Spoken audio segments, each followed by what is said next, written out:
Dr. the Honorable Keith Christopher Rowley, Prime Minister of Trinidad and Tobago and political leader of the People's National Movement.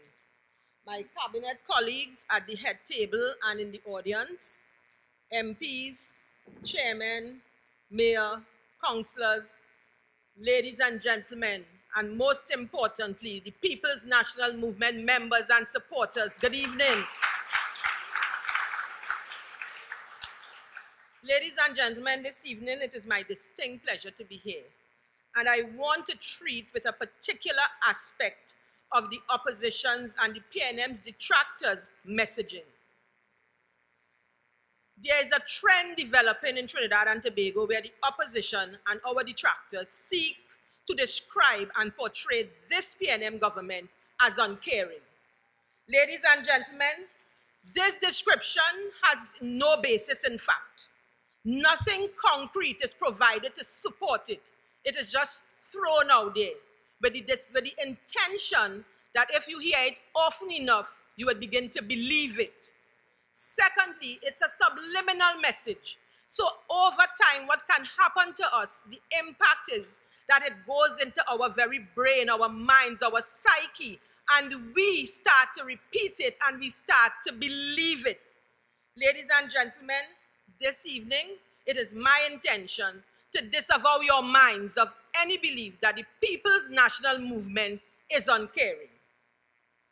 Firstly, ladies and gentlemen, our very philosophy is grounded in caring and the protection of the vulnerable in our society. So any party or any government that has as its foundation caring for people cannot be uncaring.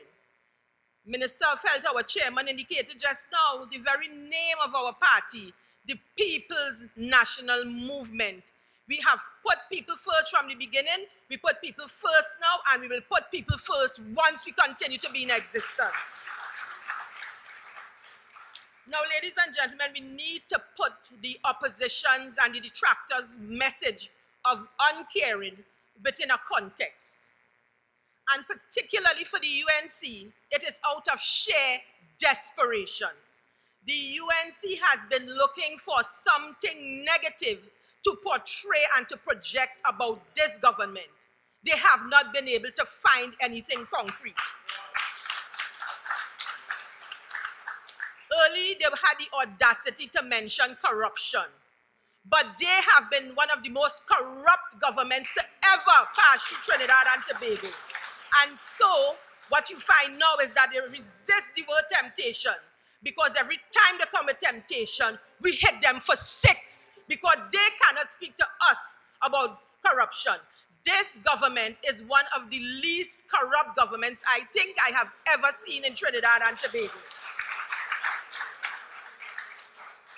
The second message they tried to send was incompetence. This government is incompetent.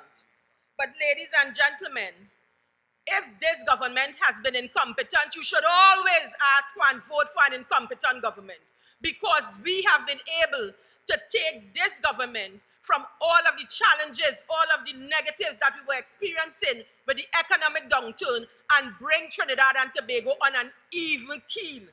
Ladies and gentlemen, the Minister of Finance and our Prime Minister have worked together with all of the cabinet ministers, and we have now been placed on a sustainable path. Even the pundits and the detractors out there are now saying that we are on the road to recovery. So, ladies and gentlemen, what incompetence? We recently unveiled our crime plan because there are 2 major issues that people in Trinidad and Tobago have been grappling with. The economy, which we have dealt with, and we are now on an even keel. We are on the road, we are on the path to sustainability, and crime. We would have launched our crime plan. And ladies and gentlemen, I sat at the Hilton and listened to that crime plan.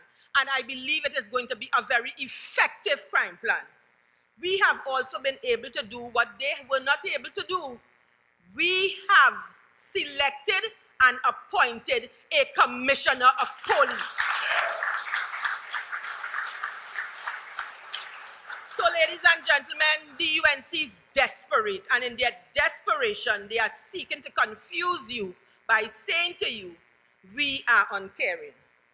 But ask yourselves, ladies and gentlemen, will an uncaring government spend $4.4 billion simply to ensure the maintenance of a safety net for our most vulnerable citizens?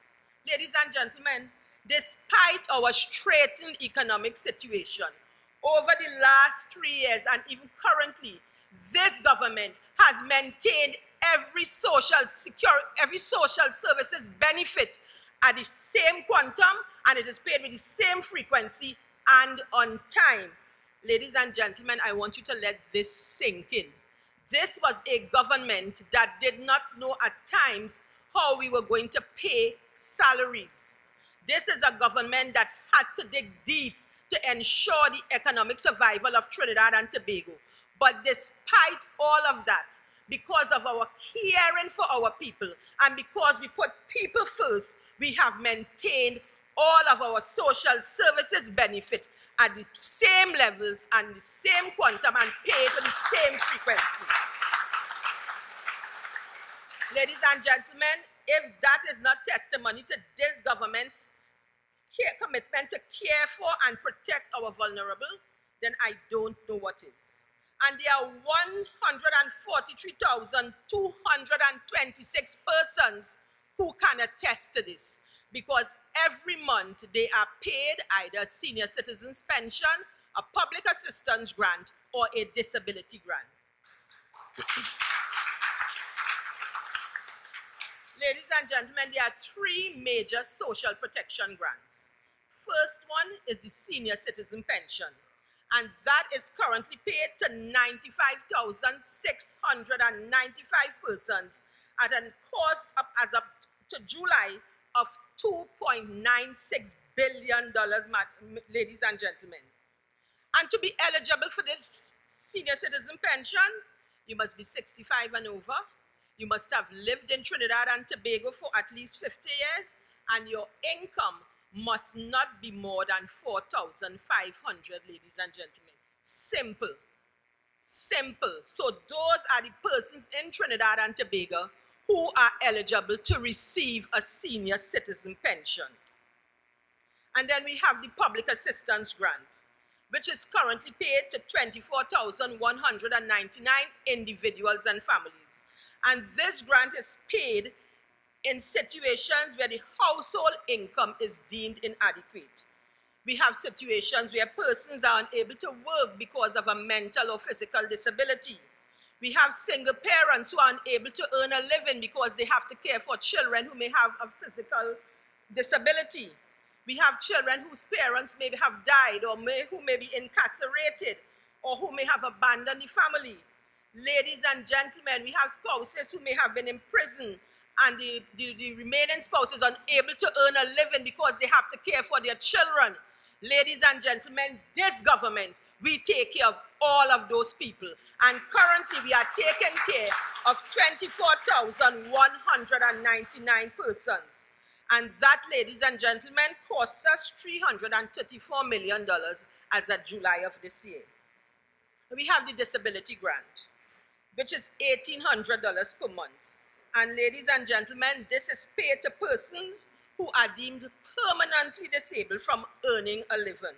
And it is currently paid, ladies and gentlemen, to 23,322 persons at a cost of $431 million as of July of this year. Now, ladies and gentlemen, let that sink in. This government is taking care every month of 143,226 persons, and that is their income. They survive on that income, and because we recognize that, we have not interfered with their income in any way. And ladies and gentlemen, that is not all. We have 12 general assistance grants, and these grants are normally paid to clients of the Ministry of Social Development and Family Services. For example, you may be in receipt of a disability grant or the senior citizen pension or public assistance grant. It is also paid to vulnerable persons in crisis or emergency situations and to victims of natural disaster. And so, ladies and gentlemen, the first one I want to bring to your attention is the special child grant. This is a grant of $800 per month, and it is to assist parents of children with severe disorders who are unable to meet the cost of caring for their child. And we have the dietary grant. Ladies and gentlemen, some of us, because of illness, have to be on special diets, but we may be unable to meet the cost of this item. We provide a dietary grant of $600 per month, and this is paid to persons whose doctor would have indicated that they need to have special diets. We have a domestic health grant of $1,800, and we paid for a maximum of 6 months. Ladies and gentlemen, there are many persons in Trinidad and Tobago today who, because of surgery or because of some illness or a disability, is unable to perform their normal household chores, and they are unable to afford the cost of help. Ladies and gentlemen, the Ministry of Social Development and Family Services provides a domestic help grant to the tune of $1,800 per month to assist persons in such circumstances. There is also a pharmaceutical grant of $2,500. This is paid for a maximum of 3 months every year, and it is for prescription drugs that are not available under CDAP or at the health dispensaries. So, ladies and gentlemen, let that sink in. In addition to providing free medical attention, we recognize that there are persons who need certain prescription drugs that they may not get via CDAP, and we assist by providing them with a 3-month supply of $2,500 per month. Ladies and gentlemen, we now live in a society where a number of persons are suffering with lifestyle diseases. One of those happens to be diabetes. And every year, ladies and gentlemen, a number of persons suffer the loss of limbs. We also have persons who may have been involved in accidents, and they may have suffered the loss of limbs. Ladies and gentlemen, in an effort to help them in their rehabilitation and reintegration, we provide a prosthetic grant. Generally, it is to the tune of $40,000, but we recognize there may be exceptional circumstances. For example, recently we had a young lady from Tobago who is a double amputee. So we would have provided her with a grant of $75,000 so that she can be mobile. And ladies and gentlemen, I just want to say to you that over the last year, we would have spent $2 million to provide 59 persons with prosthetics. Thus far this year, we have provided 59 additional persons, and we have 33 applications approved to the cost of $102 million, and we expect to be providing those before the end of this month. Ladies and gentlemen, there is also a medical equipment grant of $7,500, and this is for needy persons who may require special beds, wheelchairs, even dentures and eyeglasses, ladies and gentlemen. I am sure most of you were not aware that this government assists persons who require dentures and eyeglasses, and we provide that up to a maximum of $7,500. But ladies and gentlemen, I want to let you and the wider public know, if you require a wheelchair, all you have to supply to the Ministry of Social Development and Family Services is a copy of your ID card and a letter from a registered medical practitioner indicating that you require a wheelchair. And that could be provided the same day, ladies and gentlemen.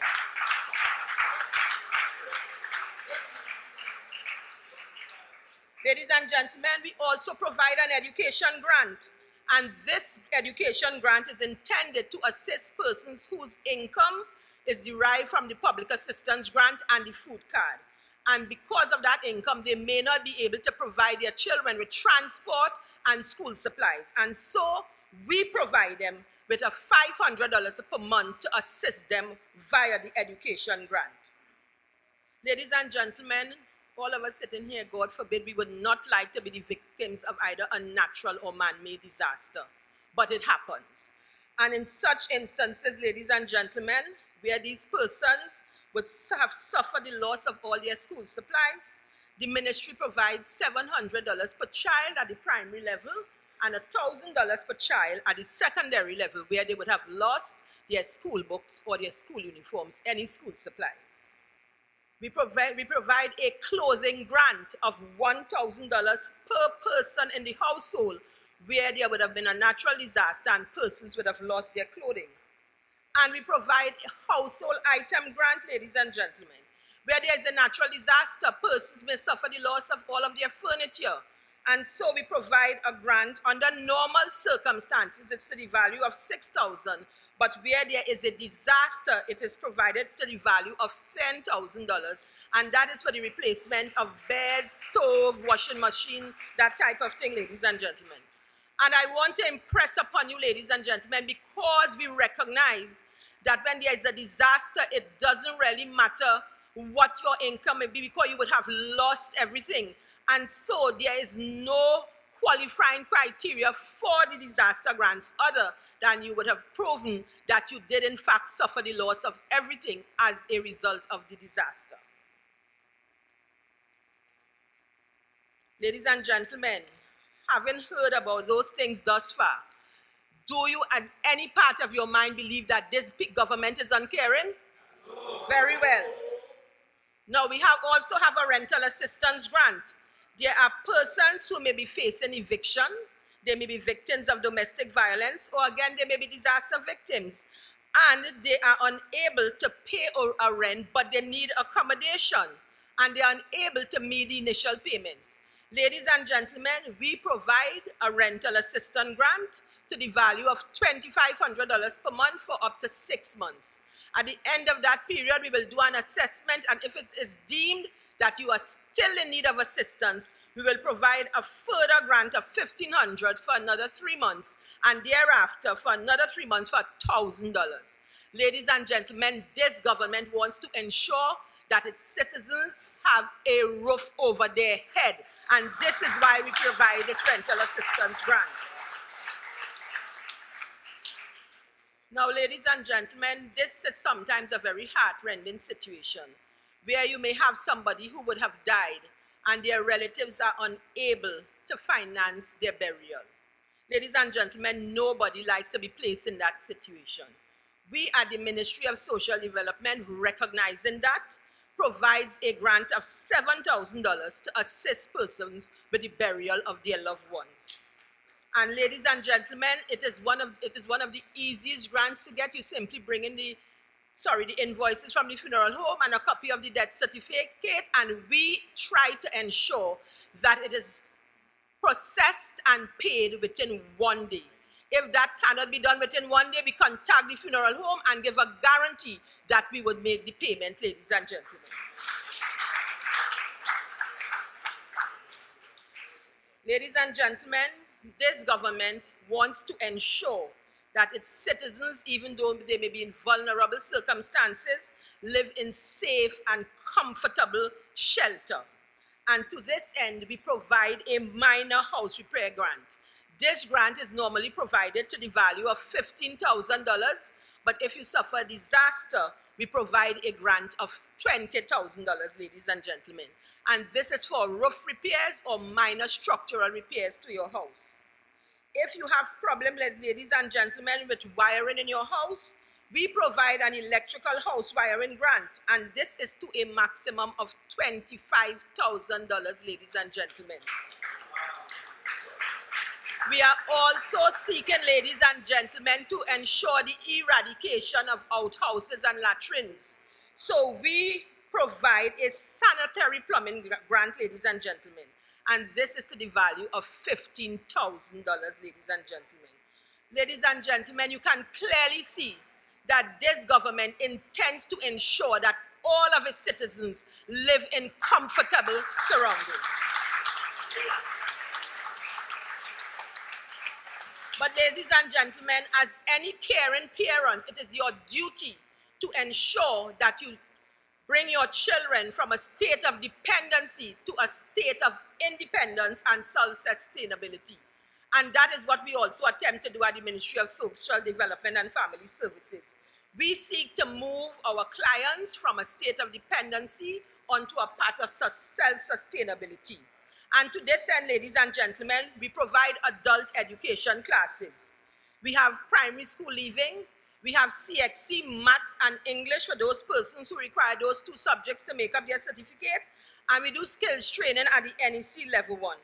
There are currently, ladies and gentlemen, 4,000 persons enrolled at 26 centers throughout Trinidad and Tobago.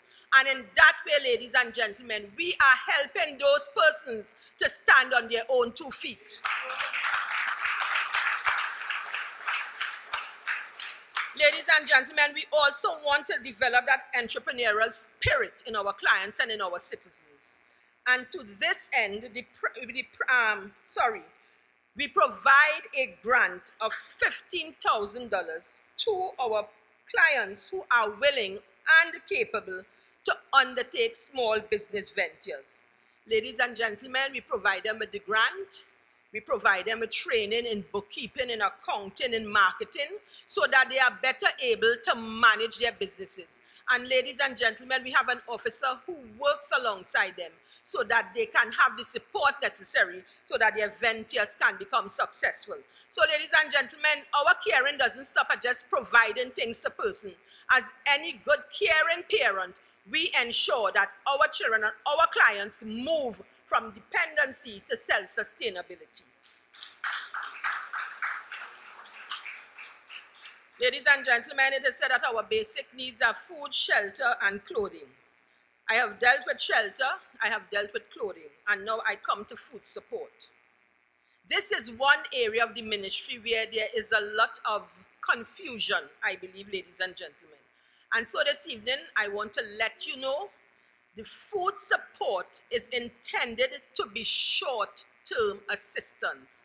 So what is done every 6 months, we review these clients to determine if they would have moved from the state where they are and can now stand on their own. This food support also targets individuals and families who are in need, who are in vulnerable situations, and experience difficulty in meeting their nutritional needs.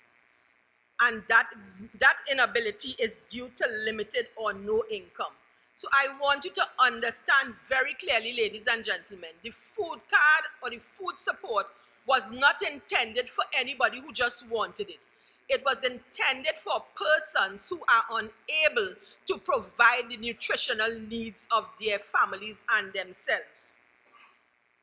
And here it is, ladies and gentlemen, we have the UNC government, who is trying to convince this country that we are uncaring.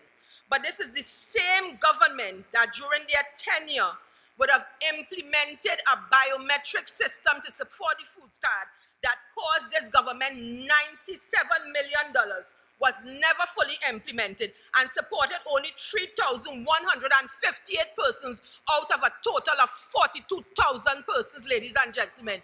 Do you consider that to be caring? No, thank you.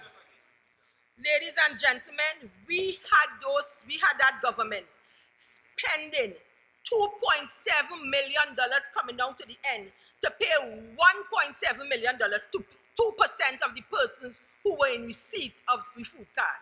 Ladies and gentlemen, this government, being a caring government and recognizing the situation that we were in this country, decided that could not continue. We had to get value for money while at the same time ensuring that the persons who were in need and eligible for food support were provided with such support. So ladies and gentlemen, what did we do? We decided to engage in a revalidation and recertification exercise of all persons who were in receipt of the food card. Ladies and gentlemen, approximately 13,000 people did not come in. So when you see the UNC and the detractors come to say to you, this government is wicked, it is uncaring, they take back people food card. We have not taken back any food cards. What we have done is sought to ensure that the persons who are in receipt of food support are persons who are eligible for it and persons who are in need and cannot feed their families.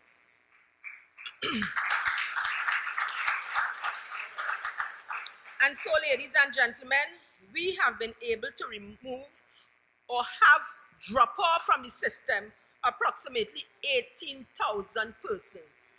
What this has meant for this country, ladies and gentlemen, is that we have been able to save approximately $150 million annually. Think about all that we can do with $150 million. We can provide more prosthetics. We can provide more caregivers. We can provide, the Minister of Health can provide more dialysis to persons who I need. And so, ladies and gentlemen, we take our responsibility very seriously, and we are convinced that the action we have taken in terms of the food support and the food card has been justified. Ladies and gentlemen, let me give you an example. Last week, we had to remove 1,376 persons who have food cards from the system. Why? Because they have not used the card since December 2017. Now, ladies and gentlemen, let that sink in. Food support is intended for persons who are desperately in need and cannot provide food. If you have not utilized your food support card in 6 months, clearly you do not need it. And so, ladies and gentlemen, we have removed them from the system. Some of you may have noticed in the daily newspaper, we have been running an ad asking persons to come in for recertification. It is in excess of 3,000 names. And the reason that is there, ladies and gentlemen, is because we have not been able to find them. We have not been able to contact them. They do not exist, ladies and gentlemen. Thank you, ladies and gentlemen. And we, this caring government, who takes its responsibility very seriously, has ensured that we will remove them from the system if they do not come in by the date we have given. And it is very noteworthy. If you look at that ad, look at some of the areas, there is one particular regional corporation area where we had to use 3 pages to print those names. Ask yourselves, ladies and gentlemen, what was going on? And why were certain peoples in certain areas being granted food cards when clearly they were not eligible for it? And so, ladies and gentlemen, we will press on. One of my constituents said to me recently, MP, 2 persons were talking what they're saying, they're not supporting you anymore because you're wicked, you take back the food card. I said, who are those persons? Ladies and gentlemen, 2 persons, both of them police officers, and complaining about their food card being taken back. In the first instance, they should not have had a food card because of their income. And thank you very much. And so, ladies and gentlemen, this government and this MP has no problem with not having the support of people like those, because we will not do wrong, we will not condone wrong just to get support.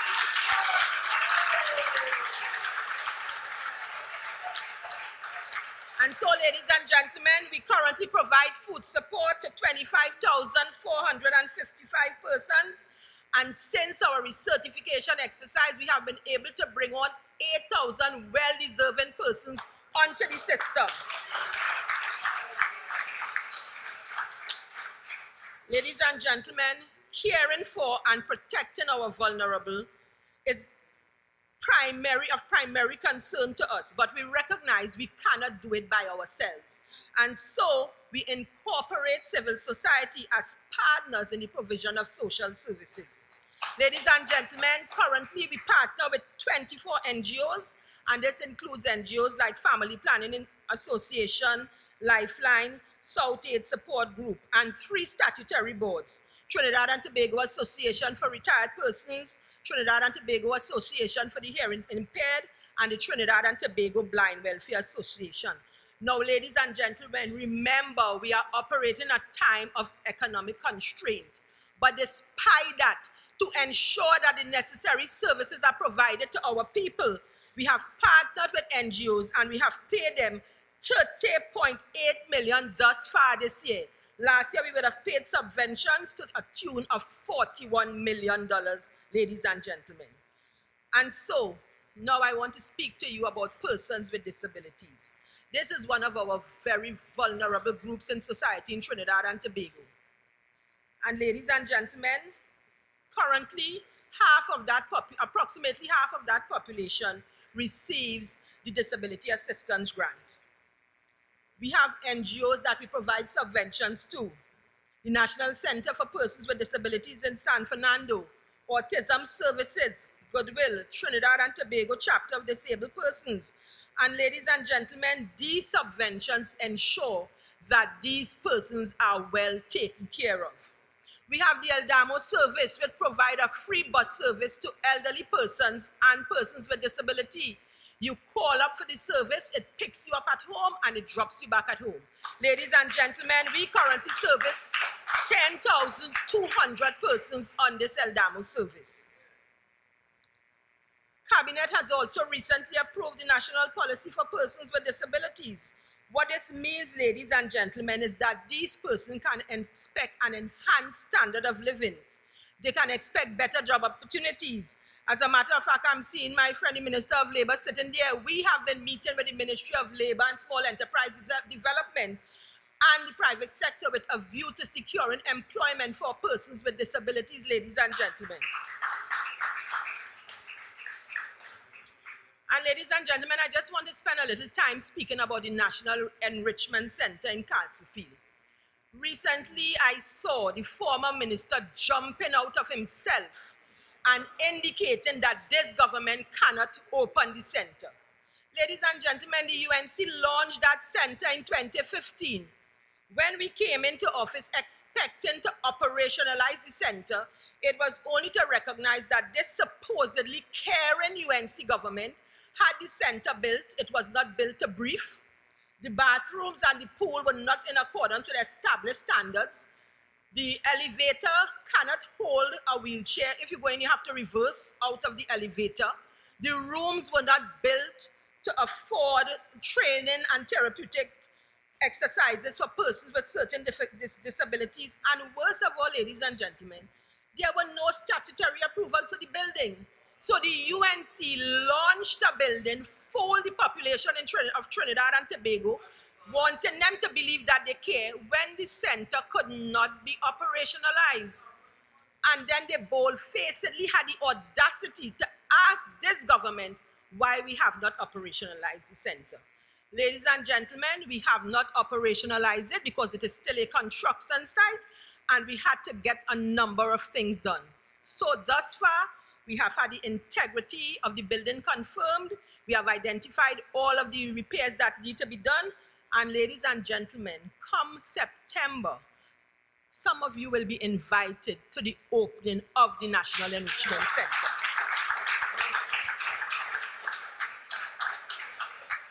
Ladies and gentlemen, in addition to income support for our elderly, we provide subventions to senior citizen homes. We also have a program called the Community Care Program. Unfortunately, ladies and gentlemen, there are some persons who may have been hospitalized and when they are discharged, they have no family or nowhere to go.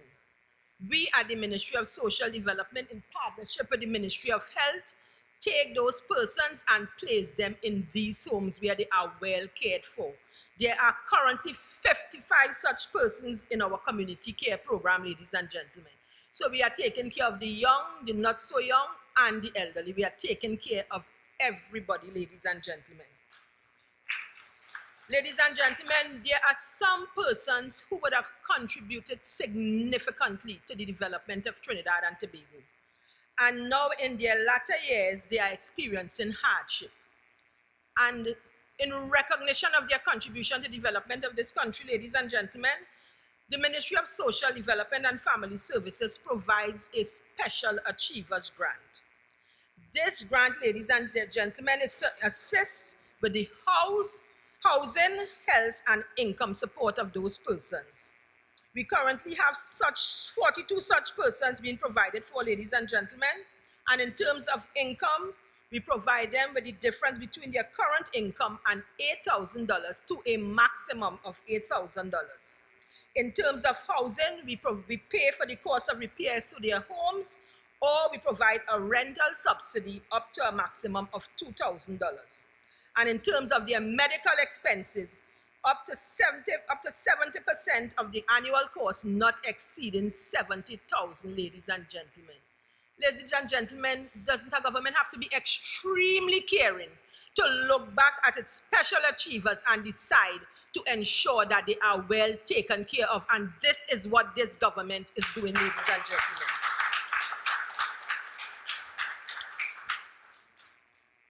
We also live in a society, ladies and gentlemen, where the extended family is fast disappearing. And we have a number of elderly persons who live on their own and may not be able to care for themselves. And so, ladies and gentlemen, under the Geriatric Adolescent Partnership Program, we train caregivers and then we assign caregivers to these persons. Ladies and gentlemen, at any given point in time, we have 600 such caregivers within the system, and they are paid a stipend of $2,500 monthly. Ladies and gentlemen, last year we spent $21.3 million in providing caregivers to our elderly, and thus far for this 2018, we have spent $16.4 million. And ladies and gentlemen, we will continue to ensure that we take care of our elderly. We also provide opportunities for an active lifestyle for our senior citizens, ladies and gentlemen. To this end, we provide subventions to 9 senior activity centers, and these centers are spread throughout North, Central, and South Trinidad. Last year, ladies and gentlemen, we would have paid $3.2 million in subventions, but we think it is money well spent because our elderly have the opportunity to interact with one another. They are provided with skills training. They also provided with exercise. They also go on sightseeing tours. So, ladies and gentlemen, they are provided with the opportunity to live a full and active life. Even though they may be elderly, they are not disabled. They can still make a contribution. Ladies and gentlemen, our elderly are also provided with free transport on our PTSC buses and the ferry service between Trinidad and Tobago. Free transport is also provided to school children on the PTSC buses. Ladies and gentlemen, I want to speak to you now about the socially displaced in our society. These persons are taken care of, ladies and gentlemen, in San Fernando at Port Shamrock. We have 47 living persons, and on an afternoon, once you present yourself there by 4:30, you are provided with a shelter for the night, and we can accommodate up to 25 persons. In Port of Spain, we have the Center for Socially Displaced Persons, where there are currently 113 residents, and we can hold up to a maximum of 160 persons. And these shelters provide an area for persons to sleep, to be provided with a meal, and to have a bath. So, ladies and gentlemen, we are taking care of our socially displaced. Recently, we would have implemented, the committee to treat with the report from the Street Dwellers Working Committee. Now, basically, the recommendation that is going to most impact these street dwellers, ladies and gentlemen, is the continuum of care. So it works from engagement to treatment to rehabilitation and integration. So we are going to be taking them through those 4 stages, ladies and gentlemen. And at the end of it, we recognize that there would be need for some transitional housing, because if that is not provided, they may end up on the streets again, ladies and gentlemen. So in the short term, we have identified the old Besson Street Police Station. We are going to retrofit it and have it as an assessment center and transitional housing.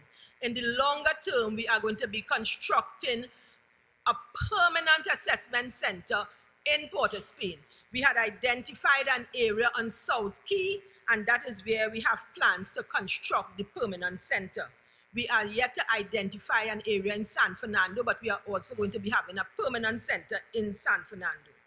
And ladies and gentlemen, at the Piparo Empowerment Center, where we treat substance abusers, there are currently 15 persons in rehab. And this, ladies and gentlemen, the Piparo Empowerment Center is probably one of our greatest successes. We currently have 2 persons who would have gone through that rehabilitation program who now work at the Piparo Empowerment Center.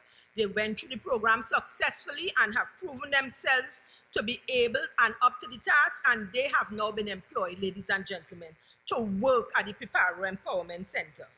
Ladies and gentlemen, tell me, after having heard all that I have said to you this evening, what is your decision in terms of this government? Are we a caring government, ladies and gentlemen?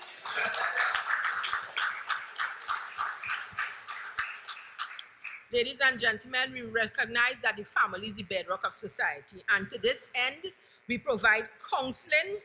For this year, we have counseled 4,275 persons. We also provide referrals, and we provide parenting training workshops. Ladies and gentlemen, we recently hosted the National Family Forum, and that is going to be the precursor to the preparation of the family policy, the national family policy for Trinidad and Tobago. Because, ladies and gentlemen, we recognize if we get the family right, then we are more likely to get Trinidad and Tobago right. And ladies and gentlemen, we recognize that with all of these things that we provide, we need to still improve our customer service. And so, ladies and gentlemen, in an effort to ensure that persons who receive the senior citizen pension, disability grant, public assistance grant do not experience problems with lost or stolen checks, we have implemented the direct method of payment. Ladies and gentlemen, currently we have transitioned 76,517 persons to direct deposit, and we are hoping to have 90% of all of our clients transition by the first quarter of the next financial year. We are also providing our staff with training in customer service, because we recognize it doesn't make sense having excellent benefits if persons are not provided with excellent service. And to this end, ladies and gentlemen, we have done that. And so, ladies and gentlemen, this government recognizes substance over form. The UNC was form, not substance. So they bamboozle you with ads, with stories, and at the end of the day, our social services, our safety net was not intact. This government, because it cares for the people, because we put people first, we have been able, ladies and gentlemen, to add value, and we have been able to demonstrate that this is a caring government, ladies and gentlemen, and our caring is epitomized by value for money and caring for and the protection of the vulnerable and the poor in society. Ladies and gentlemen, great is the PNM, and it shall prevail.